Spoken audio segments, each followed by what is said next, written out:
Baby, I don't like it in here. Hey, what's the matter with you? Where did he go?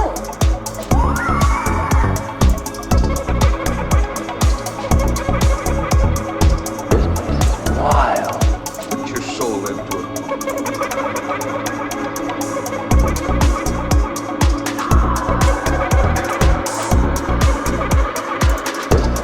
Wild. What's going on around here?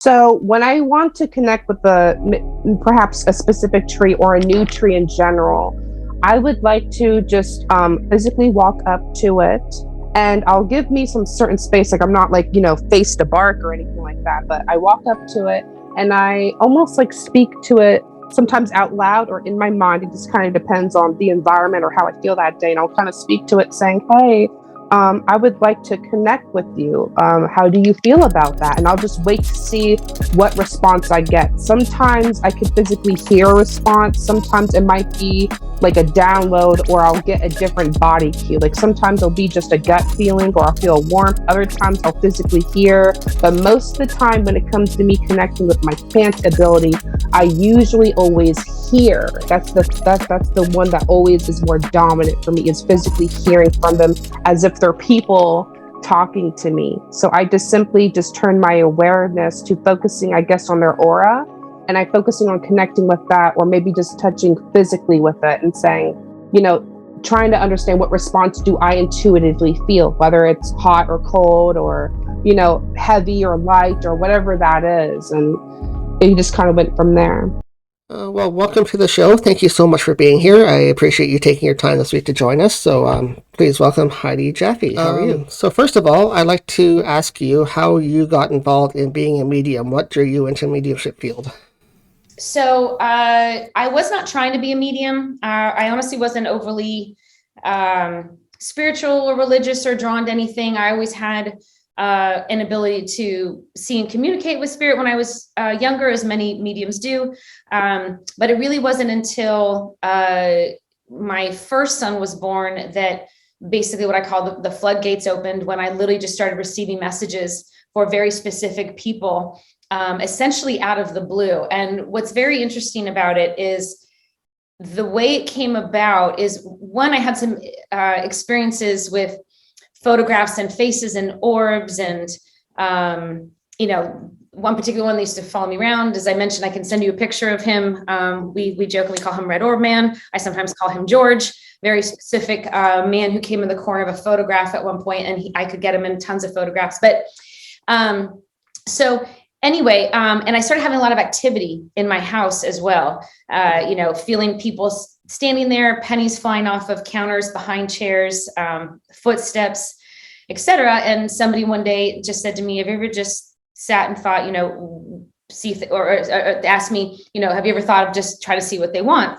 And so I did. And that's when I started getting specific messages. I literally would just close my eyes and I would see a vision of somebody I knew in some way, someone that they knew that had passed, even though I, didn't know anything about the person I was getting information for, how they passed, what their message was. And then, I would call them and then tell them what I got, and it was always correct. And now as a medium, you never just tell a stranger something. That's considered very taboo. It's very self-centered and narcissistic to assume that someone wants to hear your information. That's more of an ego thing of like, I just want to know if I'm right. Right. So I just, so I feel that way.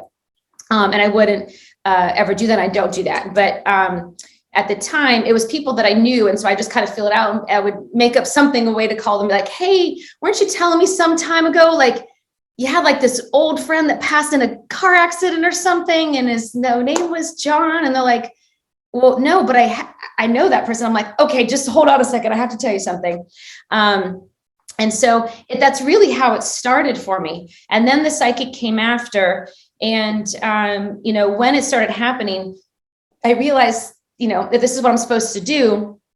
I'm going to do my best to be the best I can at it. And so I just started to find any sort of training I could find. And then I got myself certified and blind tested. And And then next thing I knew, I had an office, and it's been about 10 years. I've done over 9,000 readings at this point. Oh, that's amazing. So how long did you start doing mediumship professionally then? How many years has it been since you actually started doing all your about 10 readings? years. About 10 years. Yeah, okay. about 10 years.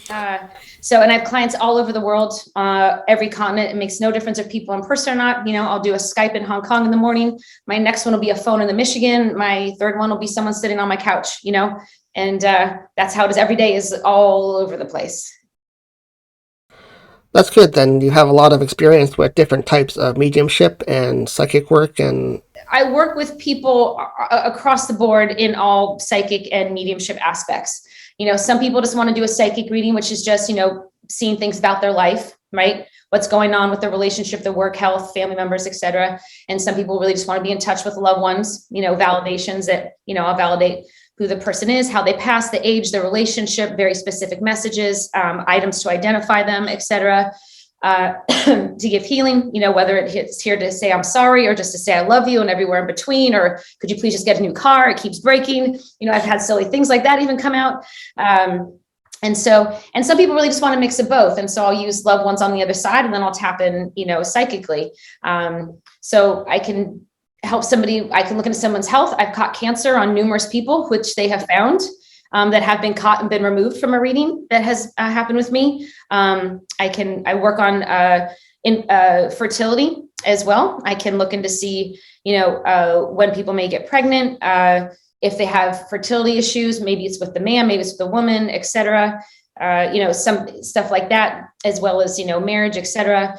And then a lot of it is, mediumship and really hearing from the other side, which is, is one of my favorites, because seeing the excitement on people's face when they hear that, that one item or that one name or whatnot, and just that feeling of like knowing it, like still warms my heart, like every single time. yeah, it's great satisfaction when you can actually please your clients that you have coming to you and they know you're the real deal. So yeah, no, there's nothing more important to me than somebody having a good reading. I always joke with my clients, because I've kept the same clients since I started, and all their family and their friends, because they trust me, and I built that trust because I do my best to be accurate and,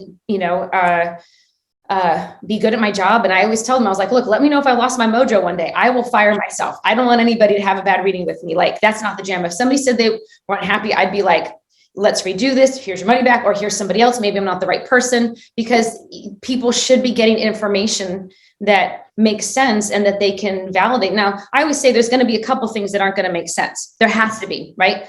One, there's going to be something you need to validate later, right? There's going to be something future that hasn't happened.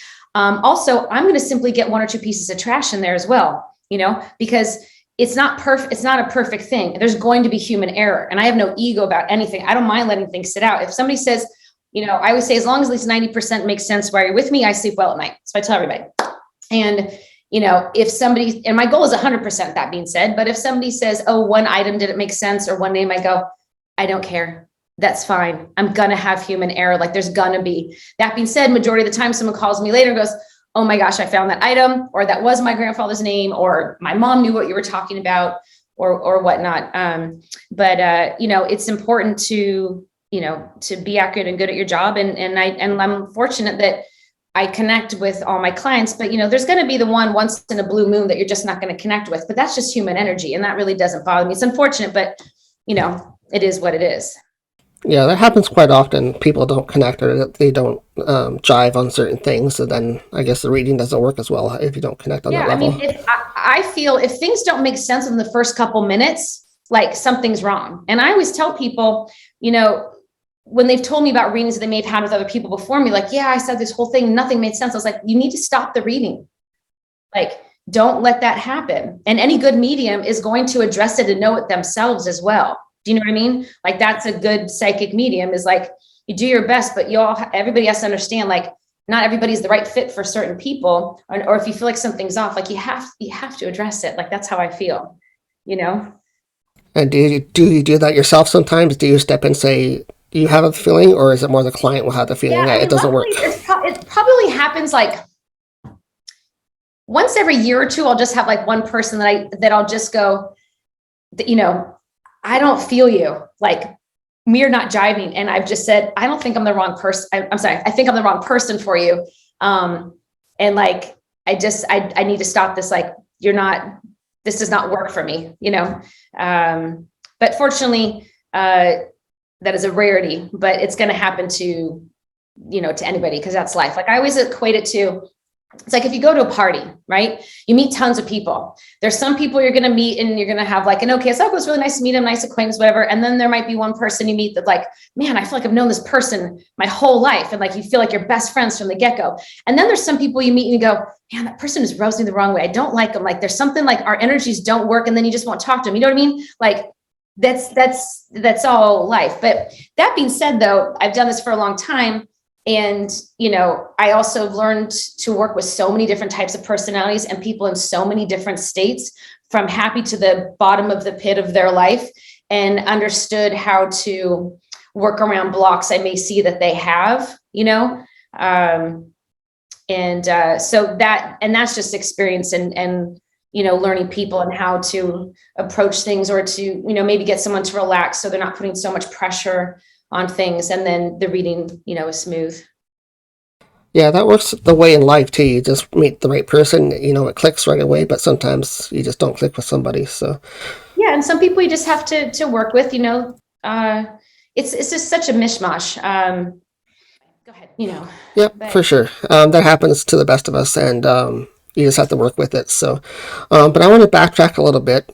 Growing up, when you were developing your abilities and getting into the field, did you have any experiences as a child when you were growing up that kind of drew you into it more, or that you realized, well, this is what I want to do when I grow up? Or No. I had no idea I was going to be sitting in this chair by any means. I mean, I was always drawn to, you know, the curiosity of the other side and the paranormal, I think, as many people are. But, you know, when I was really young in my first house, I used to feel things there, especially down this one hallway by my bedroom. But, you know, you're little, you're 5, 6 years old, you're not thinking too much about it, you know.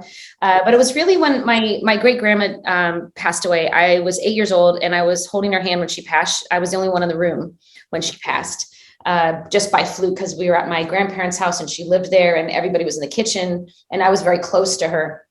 And after she passed, I would see her all the time, you know. But, you know, as a kid, you're just thinking like, I just miss her, you know what I mean? And you know, and so I would have that experience. And then as a teenager, in the home we lived in, I always felt like there was a energy in this, you know, in this back room. And interestingly, my other grandmother mentioned it to me and one other person. So I knew I wasn't crazy. It's like, you know, only 2 other people ever came to the house. So like, whoa, what's the deal back here? And I was like, right? There's like somebody back there. I don't know what it is, you know?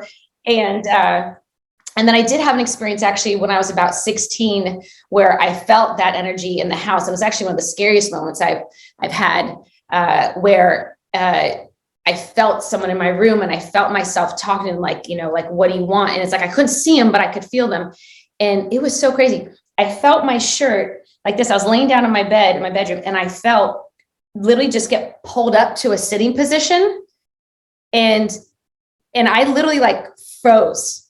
Like, I don't know if I've ever been so scared in my life, because first of all, you're a teenager. And second, and what's funny that goes through my head at that moment, I was like, oh my gosh, this is like when they're in the movies where something like this happens and you're just telling someone like, why aren't you running? Just run, like, just get up. And you're literally sitting there just like paralyzed. I'm like, oh my God, I'm that idiot girl in the movie that doesn't move and just sits there for something really bad to happen, you know?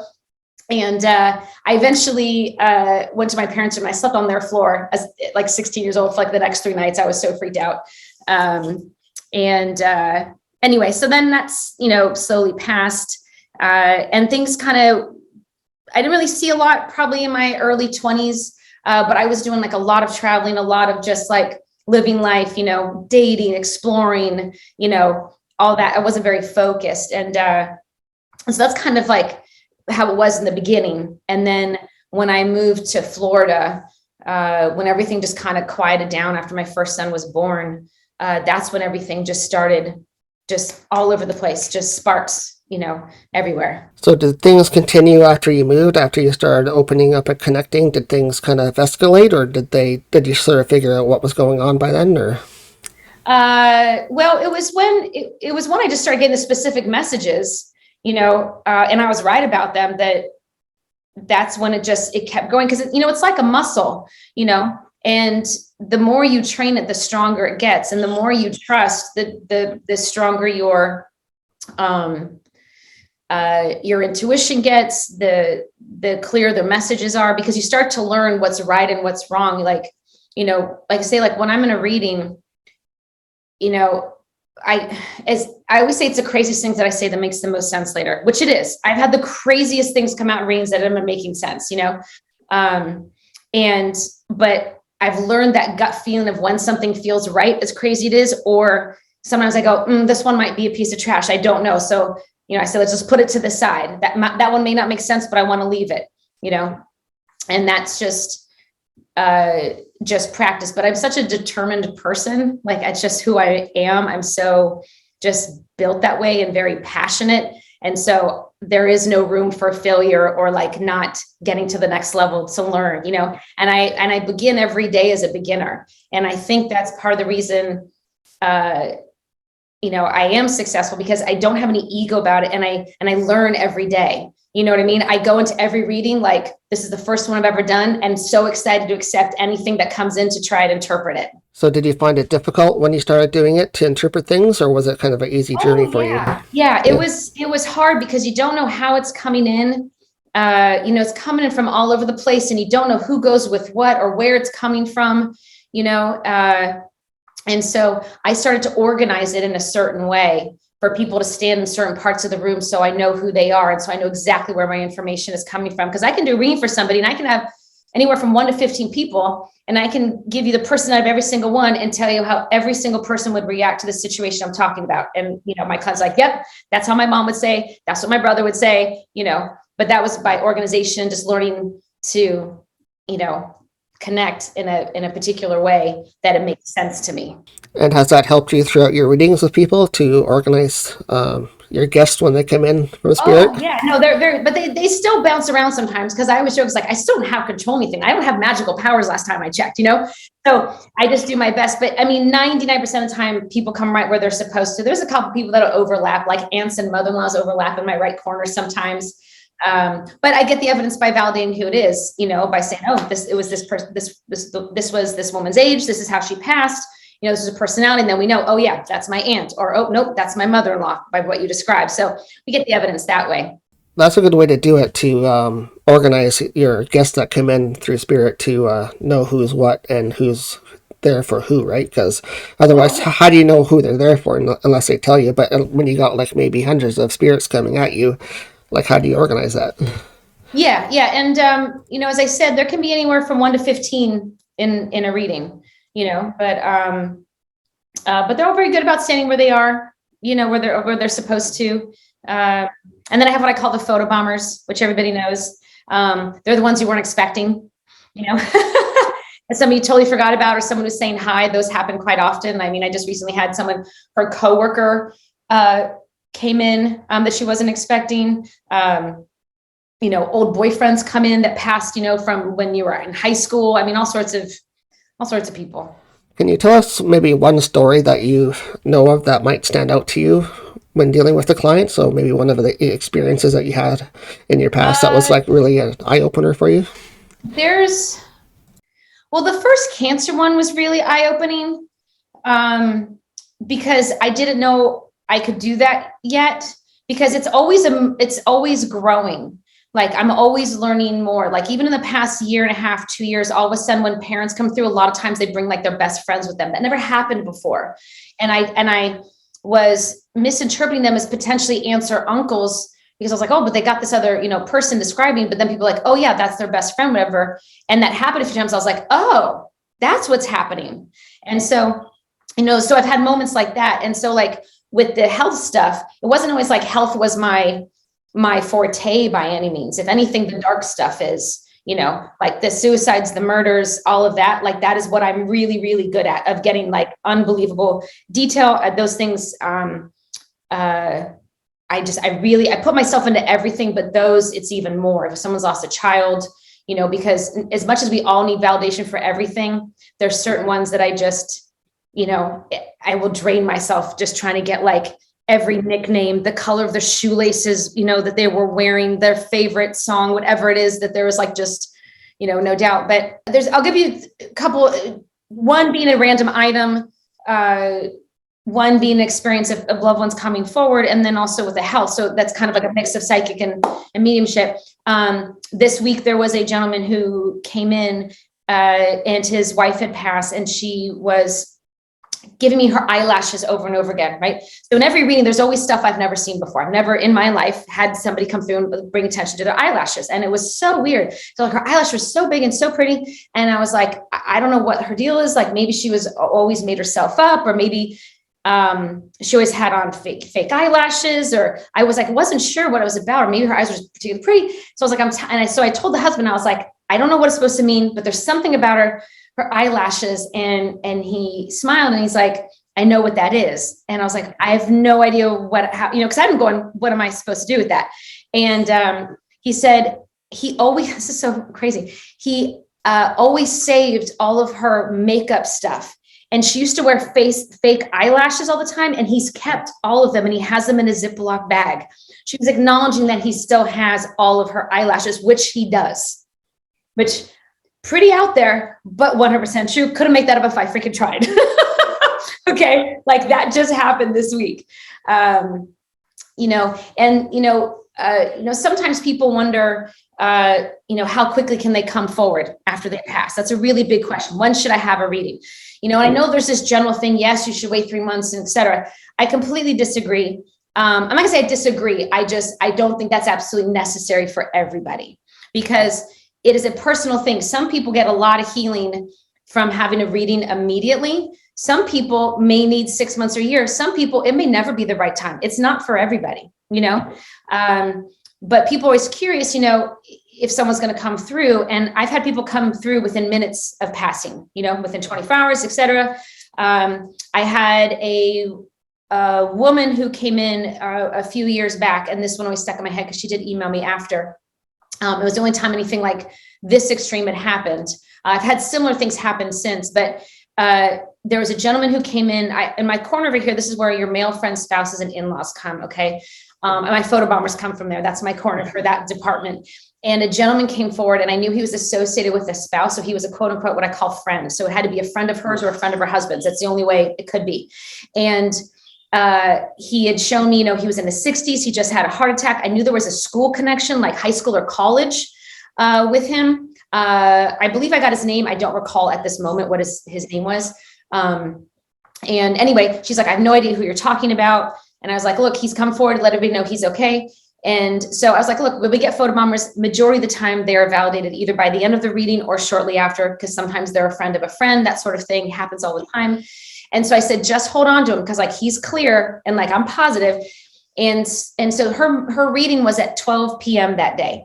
And she went home. She emails me later to tell me a few hours after she got home, her husband got a phone call that one of his dearest friends from college had passed at noon that day from a heart attack.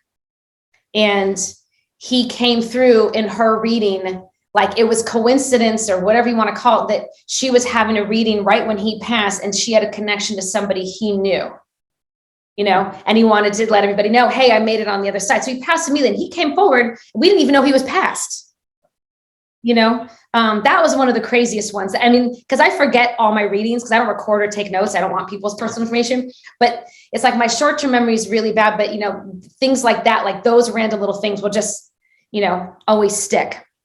And there was a reading that I did for a woman who she asked about her daughter in her reading. I can't remember who she had come forward.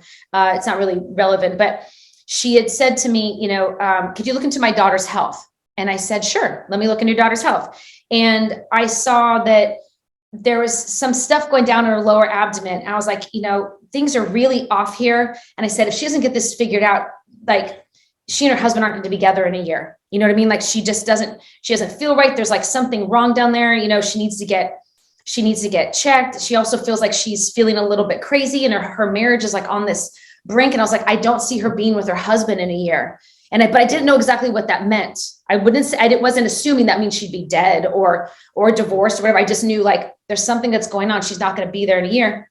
I said, but just, get her checked. Anyway, 6 months later, I do a reading for a woman and, doing a nice reading to her. I think it was her grandmother, something, whatever comes through. And the girl goes, can you look into my health?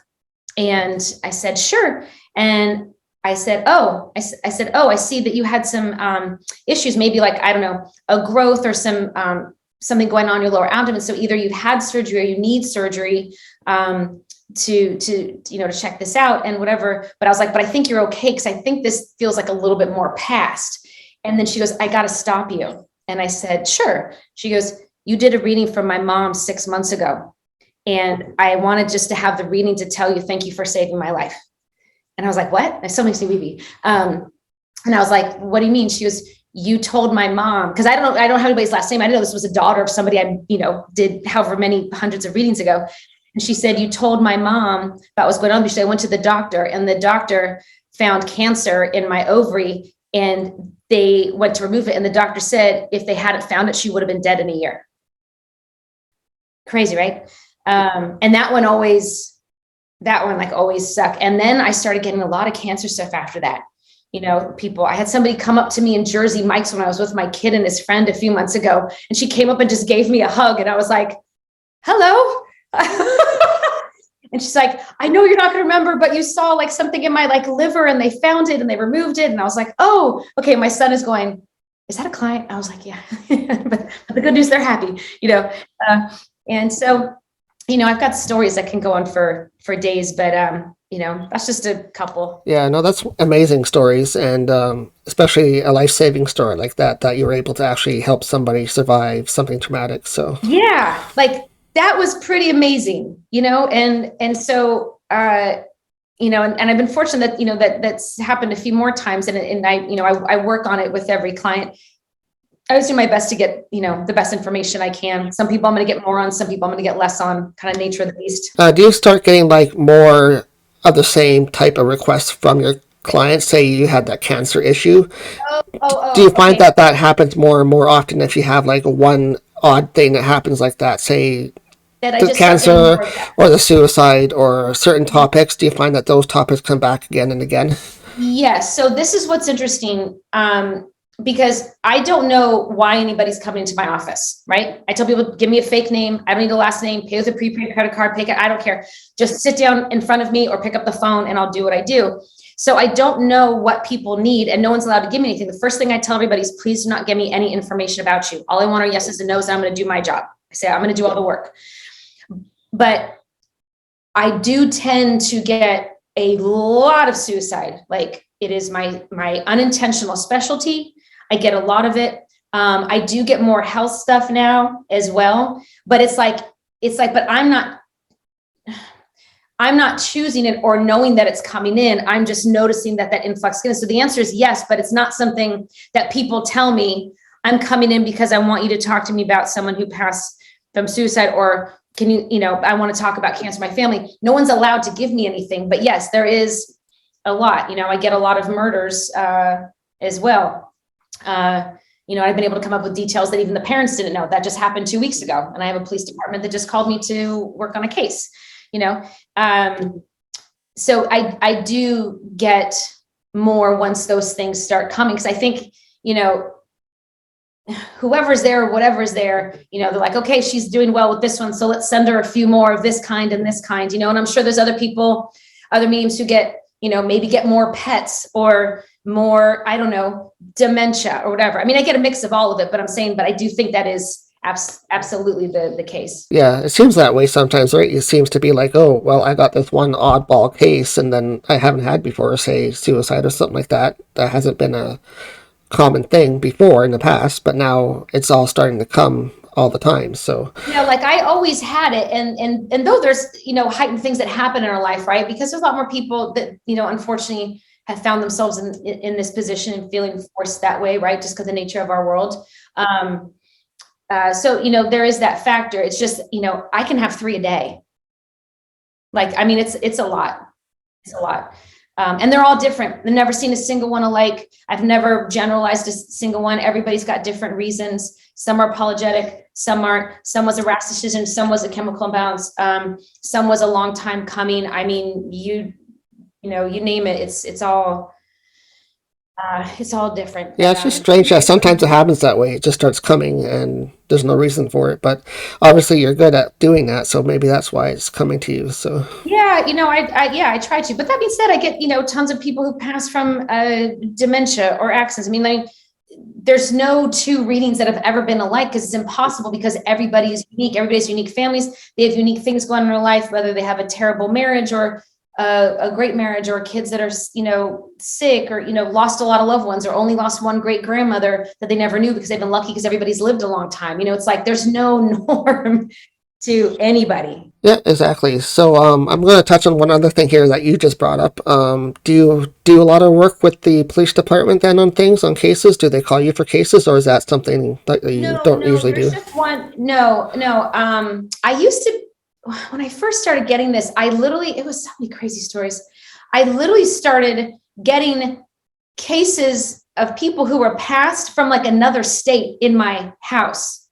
And like, it was weird. Like, I picked up a girl who had died on the side of the road in Arkansas. I think it was Arkansas or Kansas. And I ended up calling the police department out of my mind. Like, I wasn't out of my mind, but I'm just like, oh my God. But I knew things about the case. And the guy was like, he even wanted to friend me on Facebook, because he's like, how do you know all this? I was like, I don't know. But there's this girl, and she had this, something in her pocket. And I know she was on like this kind of road, and she had this hair, and this was her weight, and this was her first name.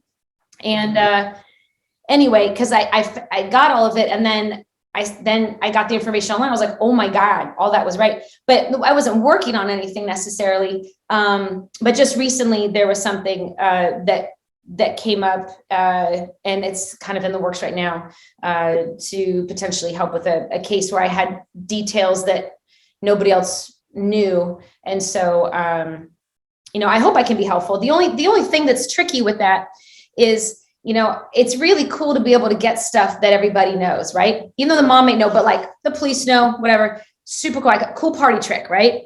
Not a party trick, but you understand what I mean, right? So it's cool that I can get this information without anybody giving anything, no pictures, no details, no nothing. The tricky part is getting something that can be helpful to get to the next level. And that's the only thing, because I spoke to him, I said, look, he's like, it's really, he's like, I wouldn't normally be open to this. He's like, but you've gotten stuff that I can't deny is very interesting. And I said, I'm happy to look at stuff. My only hope is that I can give you something more than just what you know. Does that make sense? So like, I hope there's something that has come up that, I'd said to her at some point. So, but no, it's not a normal thing. And I don't think a lot of police departments like working in that way. You know what I mean? And I totally get that. I don't really put myself out there for that. This is just kind of a unique thing that literally just happened recently. And honestly, I do hope I can help with it. And it'll be what it's going to be. It's not something I'm going to pursue. It's like, if it comes, great. If not, I'm just going to keep doing my readings for my clients. Yeah, no, I was just curious, because some psychical mediums do that for a living. They help out the police department on cold cases or whatever. Absolutely. So, and, yeah. And I'd be open, like, if it came, I'd be open to it. But I just think things come when they're supposed to. I'm not one to kind of push or force. It's like, I'm right where I'm supposed to be, and this is coming for a reason. I hope for a good reason. I hope I can be helpful. No, for sure. I think this is a good point to switch a little bit and start, if you can, tell people what your services are that you do offer, and maybe explain to people what your services actually are that you do for people. Well, sure. My main service, I'm very cut and dry. I am a psychic medium. I do psychic readings, which is looking into things in your life, past, present, future, where you're at, based on things you've manifested, or what's, things that are coming, regardless, and how to navigate, to help this is what's happening. Are you okay with this? Or do you need to, shift gears in another way, right? Or just to be prepared for something on the other end. And then also mediumship, which is bringing forward loved ones from the other side and bringing forward very clear validations like, hey, I've got your dad who had a heart attack. His name was John, and you guys are super close, but he was an alcoholic, just to give you a, silly kind of made up thing there. So to bring forth that, and then whatever messages they have and maybe advice they have about their life. And so my main goal is to help people get the healing that they need. And so I just link in and, kind of follow it from there. That's what I do primarily. I do teach. I've been on a hiatus from teaching for a while. COVID had a lot to do with that. My schedule has a lot to do with that because I tend to get a little booked too far in advance, which is my fault. But I do hope to go back to teaching soon, hopefully this summer. And then I really do like doing house clearings. I just don't have the time to do them and to be driving all over the place for them, unfortunately. But I do enjoy doing them. Usually have some good success with those. Some houses can't be cleared, but anybody can tell you that, especially paranormal. It's like some you can and some like they're going to be what they're going to be, so it's like accept it or move out. Yeah, work it out with your extra guest in your house or move out. So I agree. Sometimes it just can't be worked out. So how do people reach you or get in contact with you if they want your services? I have a website, which is HeidiTheMedium.com. And everything is available there. I have a pricing page. I have a book now page. I do open the schedule periodically. Most of the time you're going to see it's booked out because they go quickly. But I do have my schedule online. You can book directly there. That sounds wonderful. Thank you so much, Heidi, for joining us here this week on Haunting Live. I appreciate it very much for you taking time and joining us to talk about what you do and how you went on your journey in mediumship. So thank you.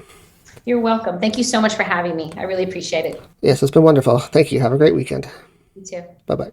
The intuitive part happens when all of a sudden you realize that you're looking at pictures, right? You're looking at pictures on cardboard that somehow make so much sense to you or your sitter that you can't really explain why, right? Because it's, tarot is a strange thing to do. It's not very logical. When you start to try, to break down why it works. It's one of those things that I would say it shouldn't work, but it does. It wasn't until after I started meditating when I was probably in my 40s or so, because I was on Wall Street. I was getting, totally stressed out. I started meditating every single day just to relax. And after about 12 months of meditation, one day I had a spiritual awakening where all of a sudden I saw 4 spirits in my mind's eye, and I had this dramatic experience, which was absolutely beautiful. And after that awakening, it was really where all of a sudden the door kind of reopened. So this guy, I was giving him, his mother showed me what she looked like, and she was giving me evidence of her life and how she passed and all these things, and he's just acknowledging, yes, I'm not sure, whatever you're not sure of, just write down, you'll remember it later. And just before the spirit was about to be done and I was about to wrap up the reading, she gave me the finger. My face dropped and I'm like, oh shoot. I'm like, why did she do that? Because that never happened to me before. And I'm going, why did she do that? Do I tell him?